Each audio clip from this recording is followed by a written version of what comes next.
मुंबई के कांदिवली पश्चिम के महान देहदानवीर स्वर्गीय भास्करराव गोपालराव कुलकर्णी का उनके परिवार द्वारा 1 मार्च 2025 को अपना 99वां जन्मदिन मनाया।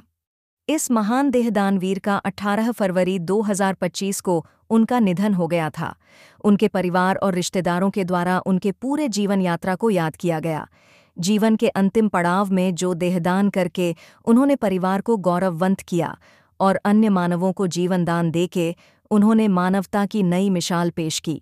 डॉक्टर संदीप भुरके द्वारा देहदान व त्वचादान करने वाले महान देहदानवीर स्वर्गीय भास्करराव गोपालराव कुलकर्णी के परिवार को प्रमाण पत्र अर्पण किया गया। उस समय कई महानुभावों, समाज सेवकों, समाज श्रेष्ठी, कई राजतिनिगण की उपस्थिति रहे। स्वर्गीय भास्करराव गोपालराव कुलकर्णी के त्याग और बलिदान को याद करके आए हुए सभी रिश्तेदार, समाज सेवक, महानुभावों ने उनके तस्वीर को फूलमाला अर्पण करके नमन किया। उनके जन्मदिन के मौके पे कुटुंब के डॉक्टर सुबोध सपकाल, उनके दामाद मारुति सपकाल, उनकी बेटी कल्पना सपकाल और उनके करीबी रिश्तेदार मौजूद थे, जिनमें महाराष्ट्र के परभनी से विनोद दावरे और डॉ. संदीप भुरके ने अपने अंदाज में और सरल भाषा में अंगदान के महत्व के बारे में बताया और पर्व चैरिटेबल संस्था के पदाधिकारी शामिल थे। पर्व संस्था के पदाधिकारी व वरिष्ठ पत्रकार व समाज सेवक प्रवीण वराडकर जी उपस्थित थे। वरिष्ठ राजनीतिक विश्लेषक श्री रविंद्र राउल विशेष रूप से उपस्थित थे। इस संकल्प को पूरा करने के लिए रोटो सोटो मुख्य समन्वयक सुजाता अष्टेकर, केईएम अस्पताल के doctor Sohan M, doctor Parth Deshmukh, Lakshan Dhuri और प्रियंका मुले ने एम्बुलेंस तुरंत उपलब्ध कराने में महत्वपूर्ण भूमिका निभाने वाले को प्रवीण वराडकर जी द्वारा अभिनंदन किया। परिवार, मित्रों और समुदाय के गणमान्य लोगों ने महान दानवीर भास्करराव कुलकर्णी को सम्मान के साथ याद किया। उनके प्रेरणादायक कार्य ने भावी पीढ़ियों के लिए समाज सेवा का एक नया आदर्श प्रस्तुत किया है।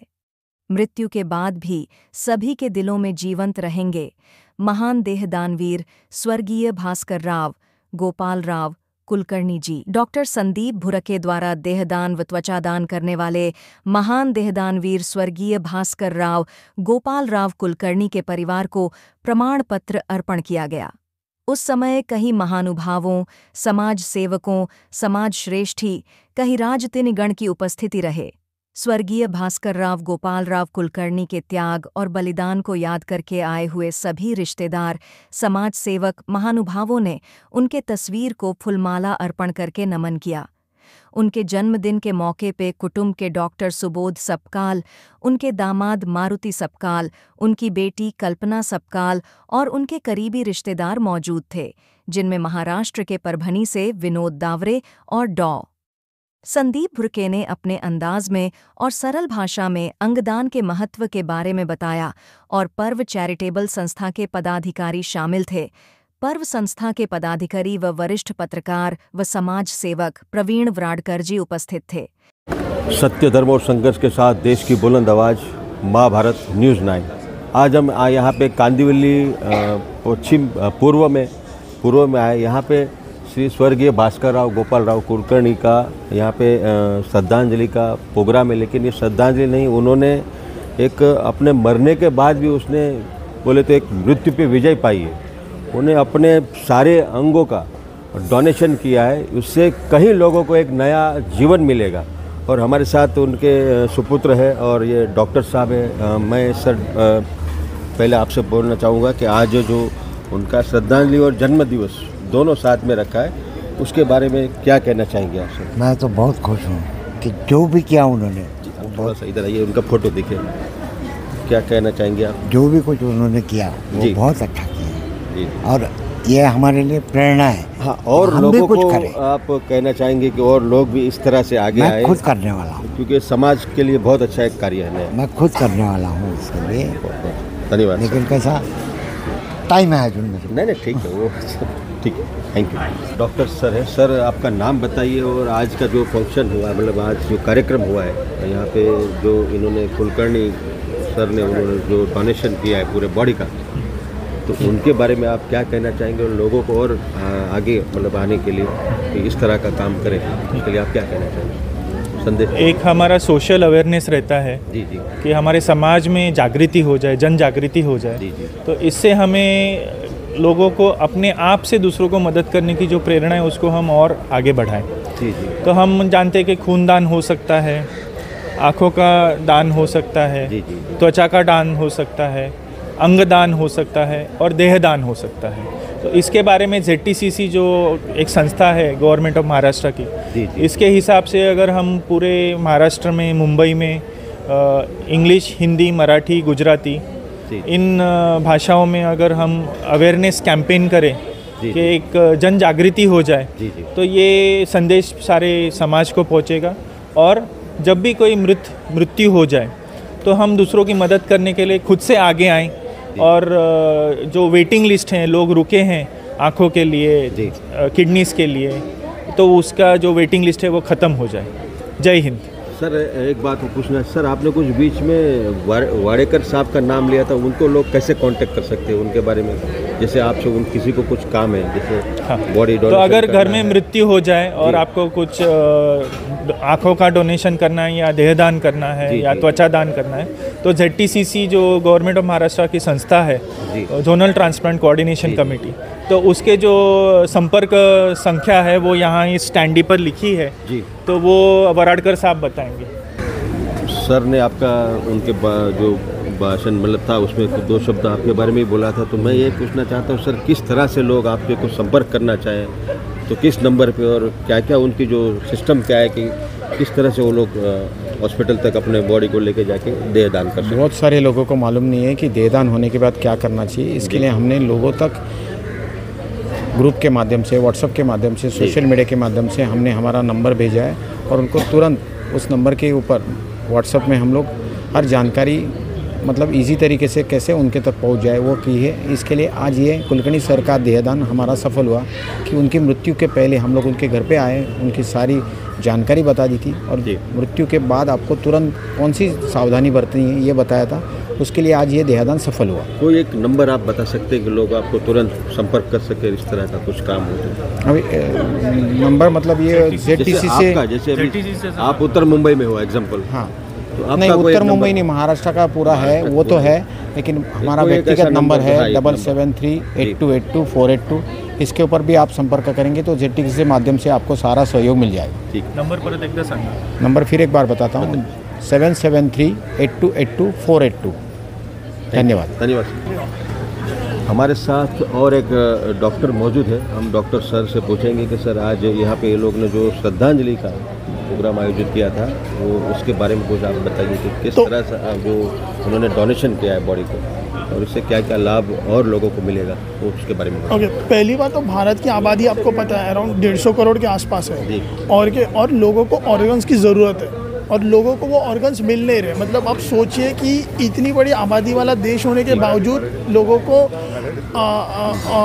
ऑर्गन्स मिल नहीं रहे। मतलब ये कितनी बुरी बात है लाइक हमारे लिए। और हमारे नाना जी जो पहले से बहुत प्रोग्रेसिव इंसान थे, मतलब उनका सोच ये था कि अगर हम दुनिया में आए तो हमें दूसरों के लिए कुछ तो करके जाना चाहिए। ओके, तो यही सोच रख के उन्होंने अपनी बॉडी डोनेट की थी। और आज का जो इवेंट हम लोग ने रखा था वो इसलिए रखा था कि लोगों को अवेयरनेस पता चले, लोगों को पता चले कि भाई बॉडी डोनेशन, ऑर्गन डोनेशन जो है वो अच्छा ही है समाज के लिए। तो वही सोच के हमने ये इवेंट रखा था। लोग आए, हमें बहुत अच्छा लगा और इसी के बारे में लोगों के अवेयरनेस फैल जाए, लोगों को पता चले, यही हमारी इच्छा है।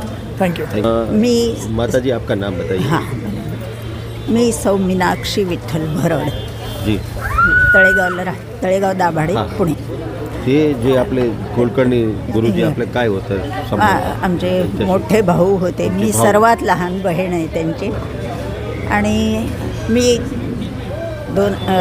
1997ला जी. स्वातंत्र्याचा 50वा वाढदिवस, स्वातंत्र्य दिन म्हणून तेव्हा आम्ही दोघांनीही हे देहदान केलेलं तळेगाव दाभाडे इथेच.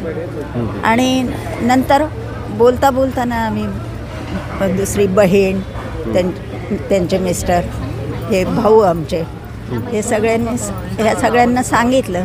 तर तेव्हा लगेच ते म्हणाले की मला पण करायचं आहे. आणि बहिणींनी आणि त्यांच्या मिस्टरांनी आणि ह्या भावांनी सगळ्यांनी एकदमच त्यांनी पण फॉर्म भरले तर ते सगळेजण आता गेलेले.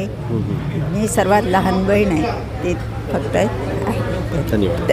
ज्या दिवशी झालं होतं त्या दिवसापासूनची सगळी प्रक्रिया होती ती आम्ही पूर्ण केली होती. त्या 12व्या दिवशी त्यांचा 1 मार्च म्हणजे आज वाढदिवस असल्यामुळे आम्ही वाढदिवस साजरा करायचा ठरवलं होतं आणि कुटुंबाने पण संपूर्ण आल्यामुळे आम्ही हा दिन साजरा करतो. आणि याच्यामध्ये मुख्य असं आहे की आज हा दिन साजरा म्हणजे काय, वाढदिवस साजरा करताना आम्ही अवयवदानाचं महत्त्व या विषयावर संदीप बोरके जे आपल्यासाठी खास आलेले आहेत या अवयवदानाचं महत्त्व सांगायला, तर ते संपूर्ण महत्त्व सांगतील. आणि त्याच्यानंतर पुन्हा मी एकदा तुमच्याबरोबर इथं गोष्टी करायला एक पुण्याचं काम झालेलं आहे. तर त्याच्यामुळे जे काही पुण्य झालेलं आहे ते कसं केलं, त्याच्यामागचे जे प्रक्रिया असते त्याबद्दल आपण बोलणार आहे. तर सर्वात पहिल्यांदा मृत्यू हा अटळ आहे. प्रत्येकाला मृत्यू आलेलाच आहे, येणारच आहे. तर त्याच्यामध्ये आपण जे मनाने चांगली लोक आहोत, मनाने वाईट कोणी नसते, मनाने वाईट कोणी नसते. आपण जे चांगले लोक आहोत ते अजून चांगुलपणा कसा करू शकतो हे आपल्याला कुलकर्णींनी दाखवलं. तर आपण नेहमी दुसऱ्याला मदत करतो. समजा आपण सुट्टीवर गेलो तर आपल्या शेजाऱ्यांकडे चावी घेऊन जातो, मांजरीला जरा खायला द्या, तर आपण करतो आहे की नाही. तर स्वतःच्या पोराला जेवायला खाऊ घालायच्या आधी नंतर विसरून जाईन, एक आधी पटकन जाऊन येते 2 मिनिटं बाजूला, 2 तुकडे टाकले त्या कॅट फूडचे आणि झालं. तर त्याप्रमाणे आपण दुसऱ्यांना नेहमीच मदत करतो. त्याप्रमाणे श्रेष्ठ दान कुठलं, रक्तदान. रक्तदान ब्लड डोनेशन एक कॉमन गोष्ट आहे, सामान्य गोष्ट आहे आणि आपण सगळं करतो. रेल्वे प्लॅटफॉर्मवरती पण येतात, बाहेर इकडे नाक्यावर गाडी येते रक्त डोनेशन करण्यासाठी, हे सगळं होतं. तर त्याच्याहून वरची लेवल दुसऱ्याला मदत करणे म्हणजे अवयवदान. तर ह्याच्यामध्ये मृत्यू जो असतो ते झाल्यानंतर मग काय दान होऊ शकतं. तर घरी समजा मृत्यू झालेला आहे, वयस्कर माणूस आहे आणि त्याचा घरी मृत्यू झालेला आहे, तर आपण त्यांचे डोळे आणि त्वचा याला डोनेट करू शकतो, दान करू शकतो. तर मृत्यू झाल्याबरोबर तुम्हाला ह्या नंबर्सवरती कॉन्टॅक्ट करायचा आहे, फोन नंबरवरती. तर त्याच्यामधून मग हे कोऑर्डिनेटर जे आपले असतात ते लगेच त्यातले टीम पाठवतात. तर त्याच्यामध्ये डोळ्याचा पारदर्शक भाग आहे. आपण जर गोष्ट केली डोळ्याची तर लोकांना कॅटरॅक्ट मोतीबिंदू माहिती. मोतीबिंदू लेन्स असते जी मध्य भागात असते. रेटाना मागचा पडदा असतो. डायबिटीजमध्ये ब्लड प्रेशरमध्ये पडदा खराब होतो, ती वेगळी गोष्ट. मोतीबिंदूमध्ये लेन्स बदलतात, ती मधली गोष्ट. आणि कॉर्निया म्हणजे पुढचा भाग पारदर्शक, ज्याच्यातून लाईट आत जाऊ शकते आणि आपल्याला दृष्टी मिळते. सर्वात पहिला भाग, लाईट आत गेली पाहिजे. तर मग ते जो भाग आहे कॉर्निया, तर त्याला जर त्रास झाला असेल, आपण म्हणतो फूल पडलं, डोळ्यात फूल पडलं बोलतात मराठीमध्ये, तर कॉर्नियल ब्लाइंडनेस पुढचा भाग आहे. तो जर खराब झाला असेल आणि तो जर आपण बदलला तर जे लाईट आत जात नाही ती आत जाऊ शकते आणि मग त्या माणसाला परत दिसू शकतं. तर कॉर्निया म्हणजे पुढचा भाग फक्त घेतला जातो, अख्खाच्या अख्खा डोळा काढण्याची गरज नसते. तर त्याची जी टीम असते, डोळ्यांचे डॉक्टर असतात ते येतात आणि ते त्याला शास्त्रोक्त पद्धतीने काढतात. डोळ्यामध्ये काही ब्लिडिंग होत नाही, रक्तस्राव होत नाही, खराब दिसत नाही. आणि नंतर मग नेहमी मृत व्यक्तीचे डोळे बंदच असतात, त्याच्यावरती पट्टी असते किंवा कॉटन असतो, तर त्यामुळे ते काही खराब दिसत नाही. दुसरी टीम असते त्वचा. तर त्वचाचं जे आपलं जसं शेविंग ब्लेड असतं तसं एक स्पेशल ब्लेड असतं. तर त्या ब्लेडनी पाठीमागचं आणि जांघेवरचं त्वचा घेऊ शकतो. तर कुठलीही मृत व्यक्तीची बॉडी इथून खाली कवर्ड असते आणि ती त्वचा म्हणजे आपला जो फक्त त्वचेचा वरचा भाग आहे त्याला एपिडर्मिस म्हणतात, त्याला काढलं जातं. तर आतपर्यंत मांसापर्यंत जात नाही, त्यामुळे रक्तस्राव होत नाही, विद्रूप दिसत नाही, रक्त गळत नाही. आणि ते लगेच जे काही डोळ्याचा पुढचा भाग आपण कॉर्निया काढलेला आहे किंवा त्वचा घेतलेली आहे त्याला औषधी पाण्यामध्ये ठेवून नंतर मग बर्फामध्ये ठेवून आय बँक आणि स्किन बँकमध्ये पाठवलं. आता टेक्नॉलॉजी प्रगत झालेली आहे. पूर्वी आपण टी व्ही ऑन करायला टी व्हीपर्यंत जायचो, हल्ली तर काही गरजच पडत नाही. म्हणजे आजकालच्या लहान मुलांना सांगितलं की पूर्वी आम्हाला तिकडे जाऊन चालू जाऊन ऑन करायला लागायचं, तर त्यांना बटनच दिसत नाही, आता टी व्हीला बटनच नाही. तर टेक्नॉलॉजी फार पुढे गेली. त्याप्रमाणे डोळ्याच्या याच्यामधून त्याचे बारीक बारीक काप करून 2 किंवा 3 लोकांना ते वापरू शकतात. पूर्वी आमच्या वेळेला जेव्हा आम्ही शिकत होतो 1980-90मध्ये, तेव्हा तसं काय नव्हतं. एक डोळा एकालाच मदत करायचा. तर आता एक गोष्ट 2-3 लोकांना मदत करू शकते. तसंच रक्तामध्ये पूर्वी होल ब्लड असायचं. रक्त दिलं की अख्खीच्या अख्खी बॅग एका माणसाला चढवायची. अमर अकबर अँथनी लक्षात आहे ना, 3 बाटल्या एकत्र जातात आणि त्याच्यानंतर मजेची गोष्ट बॉलिवूड मूवीत काय दाखवले, त्या 3 बाटलीतून एक रक्त वर येतं, पाणी पण वर जात नाही पण यांचं रक्त वर येतं आणि नंतर मग तिच्यामध्ये जातं आणि ती जागी होते. लक्षात आहे सीन? हां, तर ते तर बॉलिवूड झालं, तसं काय होत नाही. तर आता होल ब्लड जे असतं त्याचा प्लाझ्मा सेपरेट करतात, प्लेटलेट सेपरेट करतात, RBC सेपरेट करतात, फॅक्टर 10, फॅक्टर 9 सेपरेट करतात, क्रायोप्रेसिपिटेट सेपरेट करतात आणि एका रक्ताच्या बॅगेमधून हल्ली 7 ते 8 प्रकार सेपरेट करून ते 7 ते 8 प्रकारच्या रुग्णांना मदत करू शकतात. तर असं हल्ली टेक्नॉलॉजी प्रगत झाली. तसंच स्किनमध्ये पूर्वी स्किन घ्यायचे, त्वचा घ्यायचे आणि लावून टाकायचे रुग्णाला. ते आता बर्न्स पेशंट सर्वात कॉमन असतात, ज्यांना भाजलेलं आहे, खूप जास्त भाजलेलं आहे. नंतर मग कॅन्सर पेशंट असतात, ऑपरेशनचे पेशंट असतात, ज्यांना त्वचा काढून टाकलेली आणि तिथे त्वचा आपल्याला चिकटवायला लागते. तर हल्ली त्याच्यामध्ये वेगवेगळ्या प्रकारचं प्रोसेसिंग करून एका छोट्याशा स्किनला सेपरेट आउट करून मोठ्या एका एरियामध्ये लावू शकतात. त्यामुळे जास्त रुग्णांना त्याचे उपयोग होऊ शकतो. तर हल्ली हळूहळू वेटिंग लिस्ट फॉर स्किन फार कमी झालेली आहे. डोळ्याचे पण भरपूर सर्जरीज होत असतात. तर हे झालं, घरी मृत्यू झाला तर मग आपण काय डोनेट करू शकतो. तर आता समजा कुठल्या व्यक्तीचा घरी मृत्यू झालेला आहे, वयस्कर व्यक्तीच आपण बोलतोय, कारण की यंग व्यक्ती अचानक मृत्यू झाला तर मग त्याला आपल्याला पोस्टमॉर्टमला पाठवायला लागतं की मृत्यू का झाला. पण वयस्कर व्यक्ती आहे आणि मृत्यू झालेला आहे, आपल्याला माहिती आहे आधीपासूनच आजारी होते किंवा खूपच वयस्कर होते, आजारी नव्हते पण खूपच वयस्कर होते आणि मृत्यू झाला, तर जनरल डॉक्टर घरी येऊन चेक करतात, डेथ सर्टिफिकेट देतात.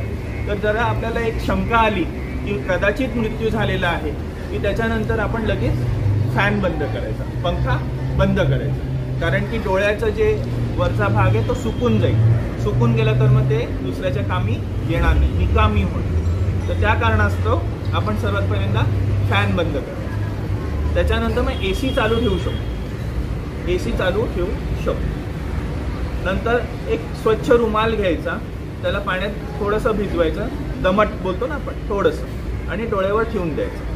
त्याच्यानंतर मग आपले कोऑर्डिनेटर ZTCC यांना फोन करायचा आणि ते डॉक्टर येऊन नंतर मग त्यांचं काम करतात. आपल्याला कन्सेंट द्यावी लागते घेण्यासाठी, पण ते आपण दुसऱ्यांना मदतच करतो. तर हे झालं घरी जर मृत्यू झालं तर. त्याच्यानंतर मग मृत्यूचा अजून एक प्रकार आहे, पण मृत्यूच आहे, त्याला आम्ही म्हणतो ब्रेनस्टेम डेथ. तो वेगळा प्रकार नाही आहे, मृत्यूचा आहे. तर त्याच्यामध्ये समजा पूर्ण वयस्कर माणूस आहे, त्यांना ब्रेनमध्ये नस फाटली, मेंदूमध्ये नस फाटली आणि ब्रेनमध्ये डॅमेज झाला, त्रास झाला, पण तो खूप जास्त झाला आणि त्याच्यामुळे ब्रेनचा मृत्यू झाला, ब्रेनचा मृत्यू झाला. किंवा मोटरसायकल चालवत होते, हेल्मेट नाही, काय नाही, आणि ॲक्सिडेंट झाला, मेंदूला मार लागला आणि मग कवटी फुटली आतमध्ये, ब्रेनमध्ये रक्तस्राव झाला, मेंदूमध्ये रक्तस्राव झाला, तर त्याच्यामुळे ब्रेनची डेथ झाली. तर ह्याचे एक उपमा द्यायची झाली तुम्हाला, तर आपण एक असं केलं की एक माणूस आहे, त्याचा शिरच्छेद झाला, सर कलम किया, डिकॅपिटेशन ऑफ द हेड. तर ह्याच्यामध्ये इथून कापलं गेलं तर सर्वात पहिल्यांदा काय दिसेल तुम्हाला? रक्ताचे फवारे, रक्ताचे फवारे दिसतील. तर ते रक्ताचे फवारे 20 सेकंड 30 सेकंड चालू राहतील, थोड्या वेळ चालू राहतील. रक्ताचे फवारे चालू आहे त्याचा अर्थ काय? हृदय चालू आहे. रक्ताचे फवारे आहेत म्हणजे काय? हृदय चालू आहे, हार्टबीट चालू आहे. आणि जर हार्टबीट चालू आहे, रक्ताचे फवारे वर उडत आहेत, म्हणजे रक्त आतमध्ये पण जात आहे, रक्त आतमध्ये पण जाते आणि बाहेर पण येते. जोपर्यंत आतले 5 लिटर आपलं रक्त असतं, जोपर्यंत ते काढू शकतं तोपर्यंत ते चालू आहे. तर थोडं रक्त वर जाते, थोडं रक्त आत जाते, म्हणजे ते रक्त लिव्हरला पोचतंय, यकृताला पोचतंय, लंग्सला पोचते, फुफ्फुसाला पोचते, किडनीला पोचते, मूत्रपिंडाला पोचते, नखापर्यंत पोचते, पायाच्या सगळीकडे रक्त पोचते. तर हे अवयव मेलेले नाही आहेत त्यावेळेला, त्यांना ऑक्सिजन मिळतंय. 30 सेकंदापर्यंत त्या शिरच्छेद झालेल्या माणसाच्या शरीरामधले सगळे अवयव जिवंत आहेत. पण तो व्यक्ती जिवंत आहे का? व्यक्ती जिवंत नाही. शरीरात आत्माच नाही आहे, शिरच्छेद झालेला आहे. शरीरात आत्मा नाही, शरीर में रूह नहीं है, there is no soul in the body. तर ह्या वेळेला हीच गोष्ट आपण ICU मध्ये चेक करू. जर तुमच्या मेंदूमध्ये मोठा रक्तस्राव झालेला आहे, ब्रेन डॅमेज झालेला आहे, तर त्याच्यात 2 भाग असतात मेंदूमध्ये. एक असता वरचा भाग सेरेब्रम आणि खालचा भाग असतो ब्रेनस्टेम. ब्रेनस्टेम म्हणजे मस्तिष्क स्तंभ, खालचा भाग, ज्याच्यामधले आपला श्वास आणि आपलं हृदय आणि हे सगळं कनेक्टेड असतं. तर जर ब्रेनमध्ये तिकडे डॅमेज झालेला असेल, तिथे त्रास झालेला असेल, तर तो भाग मरून जातो, इकडचा भाग मरून जातो. त्यामुळे हळूहळू आपलं शरीर कोलमडून जाणार. पण तोपर्यंत आपलं हार्ट पंपिंग चालू आहे. इकडचा भाग मेलेला आहे, आपला आत्मा तर आपल्या मेंदूत असतो. माझं काळीच तुझ्यासाठी धडधडतं ही वेगळी गोष्ट, ते बॉलिवूड झालं. पण तुमचा आत्मा इकडे आहे. तर तुमच्या ब्रेनमध्ये आत्मा नाही आहे, तर ते चेक कसं करणार डॉक्टर? तर ZTCC हे गव्हर्नमेंट ऑफ महाराष्ट्राची ऑर्गनायझेशन आहे. त्यांना ते काम सुपूर्द केलेलं आहे आणि प्रत्येक मोठ्या हॉस्पिटलमध्ये त्यांचे टीम्स आहेत. तर त्याच्यामध्ये 2 प्रकारचे टीम आहेत. एक ब्रेनस्टेम डेथ डायग्नोसिस टीम आणि एक ऑर्गन रिट्रीवल टीम.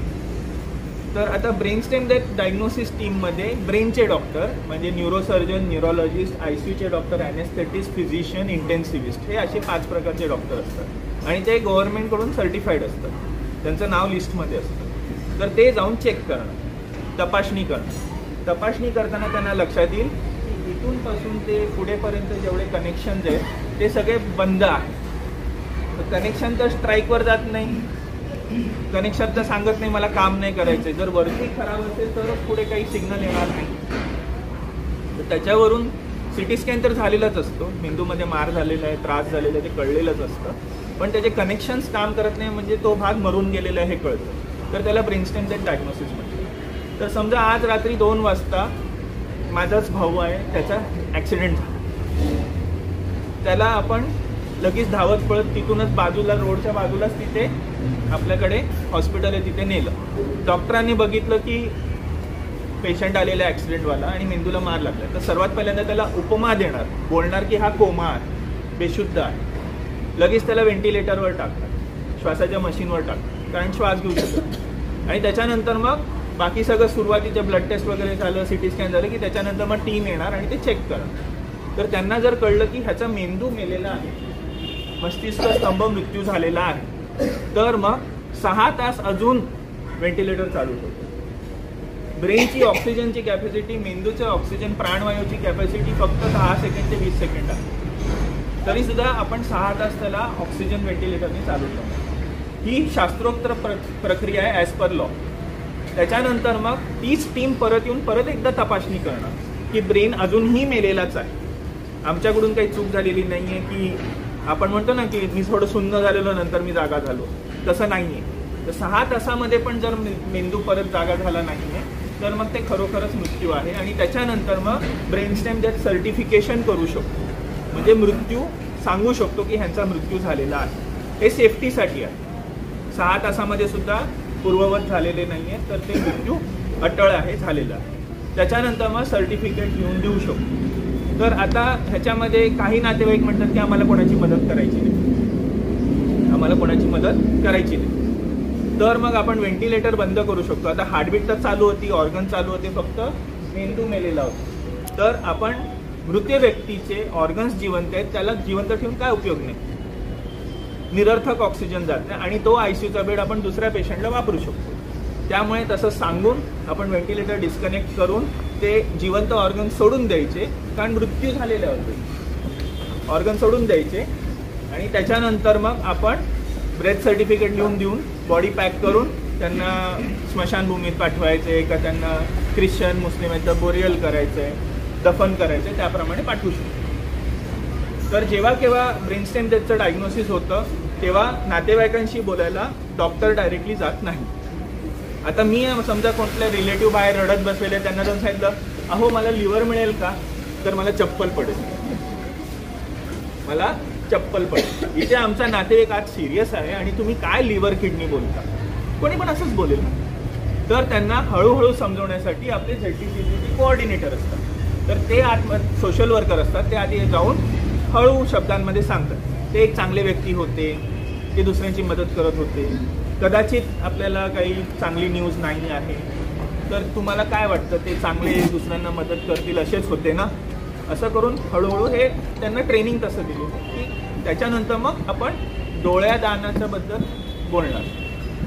तर डोळेदानाबद्दल त्यांनी सांगितलं नातेवाईकांनी, हो ते चांगले व्यक्ती होते, आपण डोळेदान केले पाहिजे, तुम्ही सांगा. मग ते बोलल्यानंतरच मग ऑर्गनबद्दल विचारलं जातं. ते बोलल्यानंतरच मग ऑर्गन अवयवाबद्दल बोललं जातं.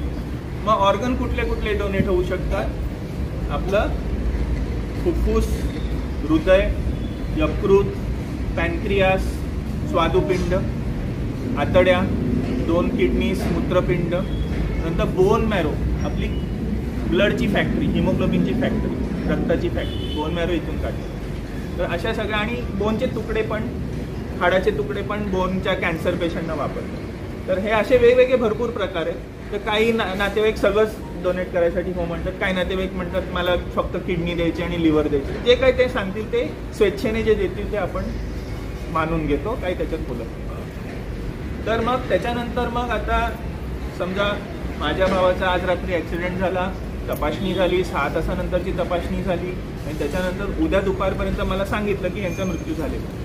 त्याच्यानंतर मग मी सांगितलं की ह्यांना आपण डोनेशनसाठी पाठवा. तर आता जर मी डोनेट केलं नसतं तर मला बॉडी मिळाली असती आणि मी स्मशानभूमीत घेऊन गेलो असतो. पण मी सांगते की मला डोनेट करायचं आहे आणि त्याच्यानंतर मग तुम्ही ऑपरेशनला नेलं तर तो खर्च मी का करावा, मी तर दुसऱ्याची मदत करतोय, मग ते ऑपरेशनचं बिल मला का. त्यामुळे गव्हर्नमेंट ऑफ महाराष्ट्र जे ऑपरेशन होतं रिट्रीवल ऑर्गन्स घेणं, त्याचं ते असू दे, प्लीज राहू दे, प्लीज इथं. तर ते जे ऑपरेशन होतं त्याच्यासाठी आपण गव्हर्नमेंट ऑफ महाराष्ट्र साधारण 70,000 रुपये हॉस्पिटलला देतो. एक तर मी चांगलं करतोय आणि चांगलं करण्याचं जे ऑपरेशन आहे त्याचं पण बिल तुम्ही मला लावताय, ऑपरेशन थिएटरचं, पाण्याच्या बाटलीचं नाही, आहे की नाही. तर त्याच्यासाठी गव्हर्नमेंट ऑफ महाराष्ट्र मदत करते. पण तुमचं जे आधीचं बिल आहे, तुमचे जे ट्रीटमेंट झाली, व्हेंटिलेटर झालं, इंजेक्शन झाले, अँटीबायोटिक झालं, नाकाच्या नळीतून जेवण दिलं, ते सगळं त्या ट्रीटमेंटचा भाग होता, तर ते बिल माफ होत नाही. त्याच्यानंतर मग ऑर्गन रिट्रीवल टीम वेगळी असते, ते सर्जन असतात, तर ते येतात, त्यांना बोलवलं जातं. एक टीम KEMची आहे आणि एक अंबानी हॉस्पिटलची आहे, ते ZTCC's कोऑर्डिनेट करतात. तर आपल्याकडून सिग्नेचर मिळाली नातेवाईकांकडून की त्याच्यानंतर ती टीम येते आणि ती शास्त्रोक्त पद्धतीने जसं नॉर्मल जिवंत माणसाचं ऑपरेशन होतं तसंच ऑपरेशन करतात. सत्ते पे सत्ता मूवी लक्षात आहे, अमिताभ बच्चन बसतो खिचडीच्या वर आणि मग या करतो, मग ते 6 भाऊ त्याच्यावर मारतात, मग हेमा मालिनी चिडते, लक्षात आहे. तसं होत नाही, डॉक्टर लोक उडी मारत नाहीत बॉडीवर, तसं होत नाही की चला मला लिव्हर मिळालं, मला किडनी मिळालं, असं नाही. शास्त्रोक्त पद्धतीने जसं शस्त्रक्रिया होते तशीच केली जाते आणि शास्त्रोक्त पद्धतीने बॉडी बंद केली जाते. त्यामुळे तुम्हाला ओपन बॉडी किंवा रक्तस्राव होतोय किंवा विद्रूप दिसते असं काय होत नाही. एनिवे इथून खाली आपल्या बॉडी कवर्डच असते डेड बॉडी, पण त्याला शिवून घेऊन बरोबर दिलं जातं आणि त्याच्यानंतर मग बॉडी परत हँडओव्हर केली जाते. ऑर्गन रिट्रीवल टीम जे काही ऑर्गन्सचं परमिशन मिळालेले, अवयवांचं तुमचे हस्ताक्षर मिळालेले आहेत, त्याला औषधी पाण्यामध्ये ठेवून नंतर मग पाठवून देतात. तर ते कुठे पाठवायचं ते सुद्धा गव्हर्नमेंट ऑफ महाराष्ट्र ZTCC ठरवतं. व्हॉट्सॲपवर मेसेज येतो, 4 किडनी आहेत, घ्यायला या. दिसला ना मेसेज, पहिलं त्याला डिलीट करा, तो मेसेज काढून टाका आणि ज्याने पाठवलं त्याला फोन करा आणि सांगा हे खोटा मेसेज आहे, नको पाठवूच पुढे. आपण भाजी घ्यायला जातो ना, 4 किलो टमाटी दे, तसं 4 किडन्या तुम्ही घेऊ शकत नाही. हॉस्पिटलमध्ये तुम्ही पेशंटच्या बाजूला उभे करून तुम्ही स्वतः किडनी घेऊ शकत नाही. ऑर्गन जे आहे त्याची परमिशन रिलेटिव्ह देतात, ते कोणाला जाईल ते गव्हर्नमेंट ठरवतं आणि कुठे जाईल ह्याचं ॲम्ब्युलन्सनी घेऊन येतात. असं जाऊन तिकडे हां ही किडनी आहे मला पाहिजे होती थँक्यू, असं होत नाही. तर असा मेसेज आला व्हॉट्सॲपवर, पहिलं डिलीट करा, ज्याला पाठवलं त्याला फोन करा, असे मेसेज फॉरवर्ड करू नको, हे खोटे मेसेज आहेत. काय विचारायचं कोणाला अजूनपर्यंत? मराठी नाही आहे, मी इंग्लिश मीडियम आहे, त्यामुळे जरा काही मराठीमध्ये काही प्रॉब्लेम झाला तर.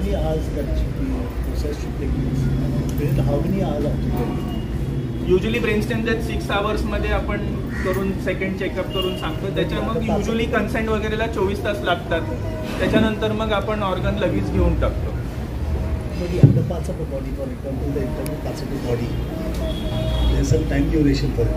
नाही, ते जिवंत आहेत ना व्हेंटिलेटरवर, but as early as possible because the body is going to collapse. Sir, पण व्हेंटिलेटरचा हा प्रकार आजही, आत्ताच मला जस्ट एक फोन आला, माझ्या मित्राची बायको, मित्र डेथ झाला 2020 करोनामध्ये.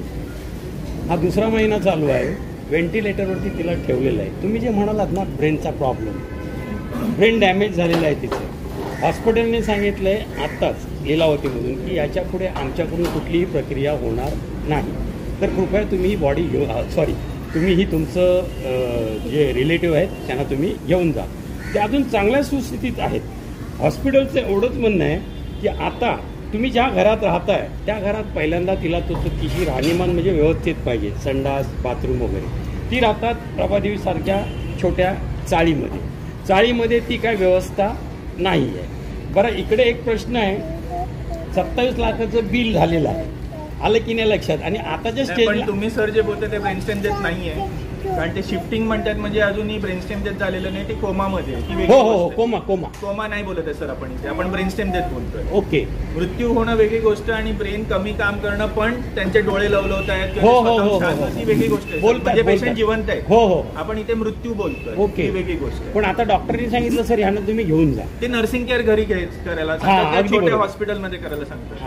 ही वेगळी गोष्ट आहे. पेशंटला अजून डेथ डिक्लेअर नाही केलं, ओके, ही वेगळी गोष्ट आहे. पण समजा तो व्हेंटिलेटर जर त्या अगोदरच्या कालावधीत काढला असता, लॉनी अलाउड नाही, जिवंत पेशंटचं व्हेंटिलेटर नाही काढू शकत. म्हणूनच ते कन्सेंट घेतात व्हेंटिलेटर लावायच्या आधी, की आम्ही टाकणाऱ्या व्हेंटिलेटरवर जर तुम्हाला नाही करायचं तर आत्ताच रिलेटिव्हली नो म्हणायला पाहिजे.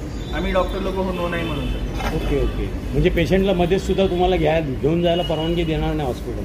नाही, घेऊन व्हेंटिलेटरवरच घेऊन जाणार ना सर. नाही, एखाद्याची आर्थिक परिस्थितीत नाही, सुरुवातीला कसं त्यांनी KEM ला ट्रान्सफर करायचं. Okay, sir 1 minute I finish. तर मग ह्याच्यामध्ये अजून एक असतं की पूर्ण देहदान. जर आता मृत्यू झालेला आहे तर पूर्णचा पूर्ण देह आपण डोनेट करतो मेडिकल कॉलेजमध्ये. तर तिथे ॲनाटॉमी जो आमचा सब्जेक्ट आहे त्याच्यामध्ये डॉक्टर रिसर्च करतात, शिकतात. तर ते डेड बॉडीज येणार आपल्याचकडून, आपल्याच समाजातून. तर त्यामुळे हे ऑर्गन डोनेशन झाल्यावरती ही वेगळी गोष्ट, देहदान एंटायर बॉडी डोनेशन झाल्यावरती डॉक्टरांच्या शिकण्यामध्ये, रिसर्चमध्ये फायदा होतो. तर जे हॉस्पिटल आणि इतर सगळ्या हॉस्पिटल्समध्ये सुद्धा आपले कोऑर्डिनेटर आहेत ते मदत करतात. तर त्याच्यामध्ये आपल्याला डेथ सर्टिफिकेट मिळाल्यानंतर तिकडच्या कॅज्युअल्टीमध्ये फॉर्म असतो तो भरायचा, त्याला डेथ सर्टिफिकेटची झेरॉक्स लावायची आणि एंटायर बॉडी आपण डोनेट करायची. तर तसंच कुलकर्णींनी केलेलं आहे. तर ते एक वाखाणण्यासारखी गोष्ट आहे की तुम्ही रक्तदान, डोळेदान, त्वचादान, अवयवदान आणि देहदान एवढे सगळे प्रकार तुम्ही करू शकता. तर ह्यांनी आपण दुसऱ्यांची मदत करू शकतो. तर पूर्वी असं म्हणायचे की काही दुसऱ्यांना सांगायचं नाही ऑर्गन डोनेशन झालेलं आहे करून, पण हल्ली ZTCC वर्षातून एकदा एक कार्यक्रम करते ज्याच्यामध्ये ज्यांनी अवयवदान केलेलं आहे, लिव्हर दिलेली आहे, किडनी दिलेलं आहे, यकृत दिलेलं आहे, मूत्रपिंड दिलेलं आहे, त्यांना त्यांचा सत्कार केला जातो. एक प्रशस्तीपत्रक आणि फूल दिलं जातं. तर त्याच्याप्रमाणे मग नंतर मग अजून अवेअरनेस म्हणजे कळून येतं. आणि अजून एक तुम्ही पेपरमध्ये वाचलं असेल की ॲम्ब्युलन्स आहे, त्या ॲम्ब्युलन्समधून अख्खा रोड मोकळा गेला आणि ॲम्ब्युलन्सनी हार्ट इकडून तिकडे गेलं, तर त्याला ग्रीन कॉरिडॉर बोलतात. त्याच्यासाठी कोऑर्डिनेशन ZTCCची लोक पोलिसांबरोबर, ट्रॅफिक पोलीस बरोबर करतात, म्हणजे तो रोड मोकळा होईल आणि ते ऑर्गन औषधी पाण्यामध्ये ते लवकरात लवकर पोहोचावं. अच्छा बोला sir. After donating whatever required,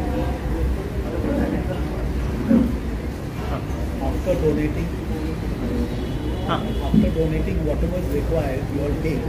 Then what about the body? If you want that thing given back? Body is given back, no sir. Okay, so we can only organs are taken. You have not donated body to me. You have donated only organs. Send the body back. Send body and hand over. We don't send. We hand over. कारण हे झाल्यानंतर ना आमचा ज्येष्ठ नागरिक group आहे, teacher retired, आम्ही पण retired now. Today is my 68 year. तर ते मला काय म्हणाले आमच्या ग्रुपला, अहो परब सर तुमचे कॉन्टॅक्ट चांगले आहेत. मी म्हटलं अजून मला ह्याच्यातली संबंधित माहिती नाही, पण मला फक्त अवयवदान करायचे आहेत. अच्छा, म्हणजे काय तुम्ही करणार? ते म्हणाले मी हार्ट, डोळे आणि किडनी. पण पहिल्यांदा म्हटलं सर तुम्ही तुमच्या घरी सांगितलं आहे का, बरोबर ना? ते म्हणते अजून नाही सांगितलं. अरे ते पहिल्यांदा सांगा घरी, तुम्ही आम्हाला सांगून त्याचा उपयोग नाही ना. तर पहिल्यांदा तेच सांगा, नंतर पुढची काय मदत लागेल ते आम्ही हे कॉन्टॅक्ट नंबर वगैरे घेऊ, बोलवून घेऊ.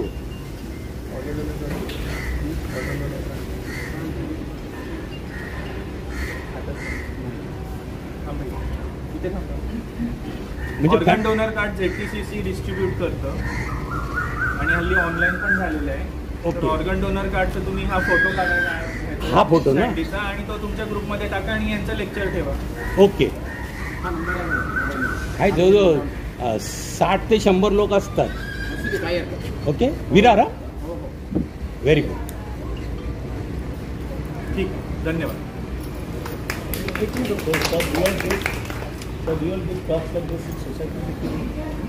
मला ZTCC सांगतं मी देतो, त्यांना तुम्ही कॉन्टॅक्ट. माझं गुजराती पण अस्खलित आहे, गुजरातीत पण टॉप देतो. महिला मंडळ गुजराती यांना ढोकळा देतो. केलं जातं बॉडीचं पुढे काय होतं मला समजू शकतं का? एंटायर बॉडी ॲनाटॉमी हॉलमध्ये दिलं जातं. ॲनाटॉमी हॉलमध्ये मेडिकल रिसर्चसाठी ते शिकून घेतात की हा मसाला हे आहे ते सगळं. अरे काकांचं देहदान केलं होतं, त्यांचा देह नायर हॉस्पिटल नाही आहे, म्हणजे टोपीवाला मेडिकल कॉलेज नाही आहे. टोपीवाला म्हणजे होतं का की माझ्या काकांचा देह टोपीवाला मेडिकल कॉलेजच्या एक फिटिंग होतं, बरोबर. माझं तुला सजेशन असं की मे और मे नॉट तुम्ही औरंगाबादच्या मेडिकल कॉलेजला द्या, ससूरला द्या, नाही जेजेला द्या. तुम्ही बॉडी हँडओव्हर केल्यानंतर आपण बायोमेडिकल वेस्टमध्ये येतो, तो प्रॉब्लेम आहे. त्यामुळे पण आता समजा आपण मी माझीच काका तर मी जेव्हा नायर हॉस्पिटलकडनं पासन होईल कधी फिरायला जातात कोणत्या कामानिमित्त गेलो ते फिलिंग येणारच ना. नाही, पण आता कसं माहिती आहे का, जर तुम्ही अवयवदान जर केलं असतं की समजा तुम्ही फक्त हृदय ट्रान्सप्लांट केलं, ठीक आहे, ऐका, जिवंत हृदय तुम्ही डोनेट केलेलं आहे आणि तो माणूस समजा तुमच्या बाजूच्या बिल्डिंगमध्ये राहतोय, तर तुम्हाला सारखं माहिती होणार की माझ्या काकांचं हृदय बाजूच्या बिल्डिंगमध्ये आहे, तर त्यांना मदत झाली ना. तिथे तुम्ही डिस्क्लोज करत नाही ना. डिस्क्लोज होतं कारण की पेपरमध्ये पण येतं आणि ZTCC पण हल्ली सांगतं सगळं की कोणाला मिळालेलं आहे वगैरे, त्याचा काही इश्यू नाही. तेवढं सिक्रेसी आता नाही, तेवढी सिक्रेसी. आणि in fact it is a thing to celebrate that because of you somebody else has benefited.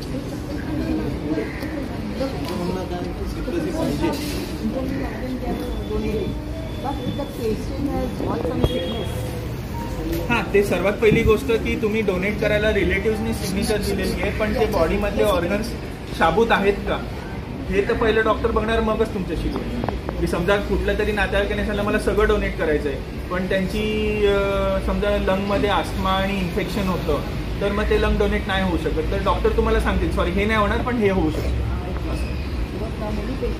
नाही, ते सगळं चेकअप करूनच एवढा महत् प्रयत्न करणार की ऑपरेशन वगैरे केलं. जर ते अनफिटच असेल तर मग तुम्हाला आधीच सांगणार की सॉरी तुम्ही देताय पण आम्ही घेऊ शकत नाही. अच्छा, एक गोष्ट आहे की कॉम्प्लेक्स प्रोसेस. जर आम्ही म्हणजे आमची जर मामा त्यांना ओळखत नसते ना तर आम्हाला तरी शक्य झालंच नसतं, कारण तो विंडो 6 आवर्स आहे. आता इमिजिएटली डेथ झाल्यावर काय माणूस त्या प्रोसेसमध्ये नाही लागत, तुम्ही किती पण कॉग्निटिव्हली साबूत असले तरी. आणि हे नॉर्मल माणसाला प्रोसेस जमणं. आता मला वाटतं प्रवीण सर तिथे 9:30-10ला नायर हॉस्पिटलला होते जेव्हा आम्ही इथे घरी होतो. ओके, आता समजा की आता आम्हाला जर प्रवीण सर ओळखीचेच नाही आणि आता आम्हाला करायचं तर आम्ही कसं करायचं. ते ह्याच अवेअरनेससाठीच असे हे स्टँडीचे फोटो तुम्ही काढा आणि you send it across to all your groups आणि तुमच्या व्हॉट्सॲप DP, फेसबुक, इंस्टाग्रामवर पाठवा की ह्या नंबर तुम्ही सेव्ह करून ठेवा. हा जो एक ऑर्गन डोनेशन फॉर्म आहे तो तुम्ही एनरोल करून ठेवा. तुमच्या नातेवाईकांना सांगून ठेवा की तुम्हाला डोनेशन करायचं, कारण की शेवटी रिलेटिव्ह सिग्नेचर करतात आणि रिलेटिव्हच सगळं करतात. माझा तो मृत्यू झालेला आहे पण करणार सगळं रिलेटिव्ह. तर त्यामुळे ह्या 2 सँडीच्या इथे तुम्ही फोटो काढून घ्या आणि ते तुमच्या सगळ्या सोशल मीडियावर पाठवा. ते तुमच्या ग्रुपिंग्समध्ये तुमच्या संध्याकाळी तुम्ही एकत्र बसता तेव्हा एकमेकांना गार्डनमध्ये सांगा की आज मी लेक्चर ऐकलं, हा नंबर आहे तुझ्या ह्याच्यात सेव्ह कर. असंच करून आम्हाला ते अवेअरनेस पाठवायचं आणि ह्यांना सारखं सारखं सांगा मला पाठवायला बोलायला, मी येईन बोलायला. काय माहिती आता आम्हाला कळलं ते, पण त्यांनी 15 वर्षापूर्वी 2012ला त्यांनी सगळं ते बॉडी नाही, पण आजकालचा जो जमाना आहे त्यांनी एक फोटो काढला ना तो 20,000 लोकांकडे पुढच्या 5 मिनिटात पोहोचू शकतो. तर तो फोटो काढून पाठवा सगळं आपण त्यावेळेस जे जे हॉस्पिटल याचे नंबर वगैरे त्याच्यावरती कार्ड ते बरोबर आहे, पण आताचा जमाना आपल्यासाठी वेगळा झालेला आहे. तुम्ही हा फोटो काढणं जास्त महत्वाचं आहे. हे बरोबर ते आत्ता झालं, पण आता जर आम्हाला समजा कॉन्टॅक्ट झालं नसतं म्हणजे ना आता होणारच ना. आम्हाला शक्यच झालं नसतं की आम्ही ते वाखाणण्यासारखी गोष्ट आहे की त्यांनी सगळं केलं, पण आजकालचा जमाना बदललेला आहे. तुम्ही हे फोटो काढणं महत्वाचं आहे. म्हणजे 2 फोटो म्हणजे त्यावेळी पोलीस गव्हर्नमेंट कार्ड देतं काय देतात तुम्ही नंबर दिले तो नंबर पण लागत नाही काय नाही म्हणूनच ह्याचा नंबर त्यांनी सगळ्यांना पाठवले. फॉर्मॅलिटी त्यावेळी त्यांनी पण सांगायला पाहिजे की तुम्ही कुणाला कोणी करा काय करा कार्ड ते आता पूर्वी आपण जे वेटिंग लिस्ट असायची ट्रेनची RAC नव्हतं वगैरे ते सगळं संपलं. आता सगळं ऑनलाईन होतं, फोनमध्ये होतं सगळं. आता आजकाल लहान मुलं सुद्धा जातात किराण्याकडे आणि ते 112 रुपयाचं काय करतं, 112 रुपयाची जी आजकाल ती लहान मुलं करू शकतात. तर तो आपला जो जमाना आहे ना, म्हणजे ते गेला जमाना, आता फोटोचा जमाना आहे. हा फोटो काढा आणि सगळ्यांना तुम्ही स्वतः फॉरवर्ड करा, बस सगळं होणार.